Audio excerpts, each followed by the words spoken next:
Salut les gars, bienvenue dans cette nouvelle vidéo de AgriBA, la chaîne spécialisée en agriculture et ses dérivés. Ici je te parle d'agriculture, je parle d'élevage, je parle de machinisme agricole, je parle de tout ce qui a trait avec l'agriculture de près ou de loin. Donc si le concept t'intéresse, je t'invite à t'abonner à la chaîne et d'activer la cloche de notification pour ne pas rater nos prochaines vidéos. J'ai plus d'une centaine de vidéos sur ma chaîne pour t'instruire du mieux possible en agriculture, pour machin, ce que tu veux, tout est disponible. Dans cette nouvelle vidéo, je vais te montrer comment tu peux gagner des millions, voire des milliards de francs CFA avec la culture des arbres fruitiers. Et je dis pas ça en l'air parce que moi-même j'ai une plantation d'environ 1 à 2 hectares d'avocatiers qui me rapporte beaucoup d'argent chaque année et ce n'est pas du tout dû à mettre en place. Donc dans cette vidéo, je vais te montrer les différentes étapes qui vont te permettre de réussir la culture des arbres fruitiers efficacement. C'est parti.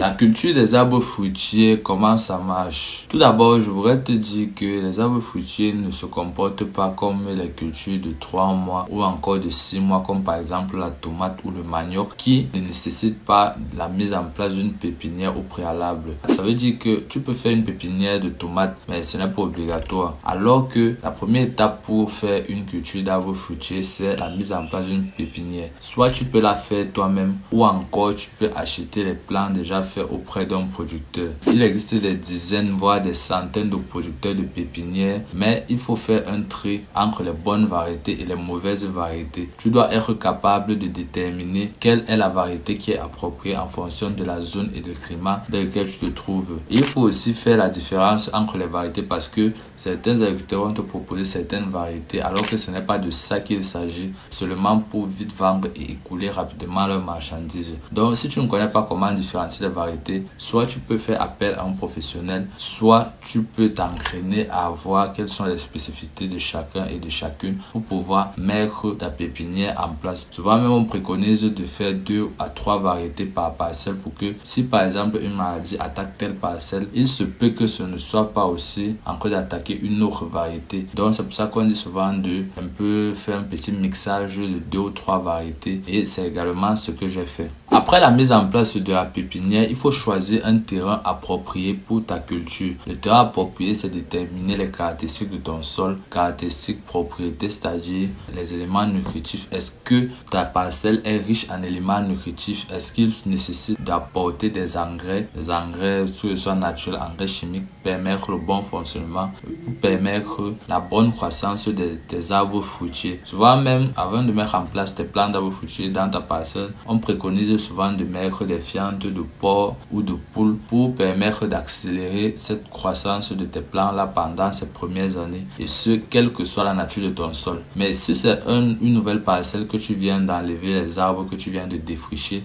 la mise en place de ces fientes de poule n'est pas forcément nécessaire et ça va te revenir moins cher. C'est pour ça que je te dis qu'une étude de ton sol est vraiment nécessaire, et il faudra aussi voir quelle est la pente de ton sol. La pente est importante dans la mesure où un sol qui a une pente très élevée déplace facilement l'eau et ça ne permet pas à l'eau de s'infiltrer facilement. Tu vas voir, l'eau sera toujours en train de ruisseler, et quand ça ruisselle là, ça emporte tout ce qu'il y avait elle comme nutriments, comme microbes sains pour la plante, etc. Donc une pente pas trop élevée est propice pour la mise en place de n'importe quelle autre culture et pas seulement celui des arbres fruitiers. Ensuite, dès que tu as choisi un terrain approprié, il te faudra respecter certaines normes techniques comme par exemple les écartements, les engrais appropriés et tout. Là, il s'agit plus d'une formation technique et je te conseille de faire appel à un professionnel qui pourra te donner les conseils avisés. Et grâce à son expérience, il pourra te dire comment te comporter face à telle ou telle situation. Mais une formation de base est appropriée. En ce qui concerne les écartements, les avocatiers, c'est souvent entre 8 et 10 mètres. Il en est de même pour les trucs comme les orangers, voire les mandariniers. Mais ça peut différer en fonction de l'arbre fruitier que tu as en face de toi. Donc, il faudra voir tous ces éléments-là. Les engrais, quelle est la quantité d'irrigation qu'il faut apporter. Dès que tu as reçu cette formation et que tu as installé les plants dans ta parcelle, il te faudra maintenant suivre. Et quand je dis suivre, c'est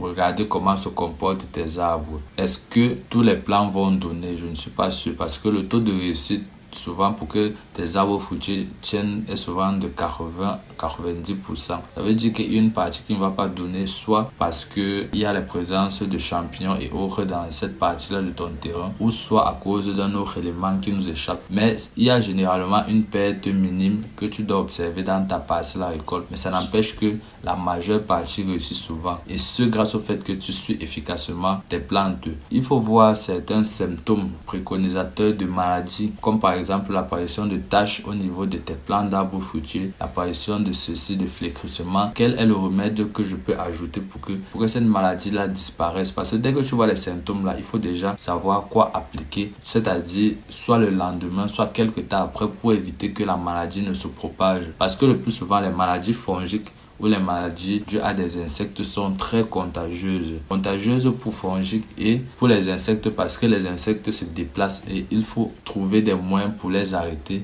et pour que tes plants réussissent à grandir efficacement. Donc il faut suivre au niveau de la posologie, mais également au niveau de l'irrigation. Je crois que j'ai déjà dit ça, mais c'est très important. L'irrigation, la quantité d'eau que tu dois apporter à tes plantes pour que ceux-ci tiennent bien pendant la saison sèche. Parce que quand les plants sont encore jeunes là, ils n'ont pas encore la rugosité et la résistance nécessaire pour faire face à la saison sèche qui est vraiment très dure ici en Afrique. Donc c'est pour ça qu'on préconise souvent d'installer un système d'irrigation, soit par aspersion, soit de surface, mais pas souvent de goutte à goutte. Goutte à goutte, c'est pour les tomates et les cultures maraîchères. Donc aspersion ou bien surface qui va permettre à ta plante de grandir. Tu vas voir qu'en un an, tes plants seront déjà très développés par rapport à quelqu'un qui a laissé la saison des pluies faire son travail et il n'a rien fait en saison sèche. Tu vas voir carrément la différence. Même au niveau de la première récolte, elle sera plus rapide que quelqu'un qui s'y est pris avec les méthodes naturelles. La récolte en sera grandement influencée. Numéro 2, comment récolter les fruits? Pour récolter les fruits d'un arbre fruitier, il faut d'abord voir quelle est la fréquence de fructification. Ça peut être 2 fois par an, comme ça peut être 1 fois par an, comme ça peut être 3 fois par an. Pour les avocatiers, par exemple, je prends beaucoup l'exemple des avocatiers parce que c'est ce que je pratique. C'est 2 fois l'année, au début de l'année et à la fin de l'année. Donc, quand la saison des pluies va commencer, là, c'est là que la fructification apparaît. Mais si tu as, par exemple, un système d'irrigation dans ta parcelle, l'apparition des fruits sur tes arbres peut être plus fréquente, voire elle peut être plus nombreuse. On peut observer 3 fois dans l'année quand la quantité d'eau est suffisante. Donc, il faut observer ça pour pouvoir programmer tes récoltes en fonction de cela. Ensuite, au moment lorsque tu vas récolter ces fruits-là, tu ne peux pas récolter ces fruits-là seul.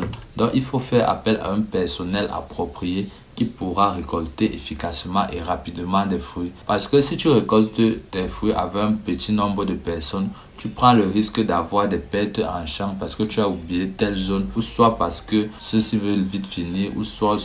Donc le plus judicieux pour toi, c'est de faire appel à toute une équipe. Même si c'est pour 1 hectare, tu fais appel à toute une équipe de 20 à 25 personnes qui pourront récolter pendant la journée. Tu vas voir que pendant la journée, ils auront déjà fini de récolter tes 1 hectare. Tu les payes, après tu les transporte hors de ton champ et ce sera très rapide. Lorsque la récolte en champ est terminée, il te faut conserver tes fruits. Plusieurs infrastructures sont propices à la conservation des arbres fruitiers, mais le plus important, c'est de les conserver à température ambiante, c'est-à-dire pas trop chaude et pas trop froide aussi, parce que la fraîcheur n'est pas aussi bon pour les fruits. Il faut les conserver à température ambiante dans une pièce où le vent circule librement et n'est pas anaérobie. Numéro 3, la commercialisation de tes fruits. Plusieurs établissements sont propices pour distribuer efficacement ta marchandise. Il faudra donc cibler ceci, parce que les arbres fruitiers ont ces avantages-là qu'ils peuvent être placés partout, que ce soit dans les supermarchés, dans les écoles, dans les établissements, dans des simples boutiques, etc.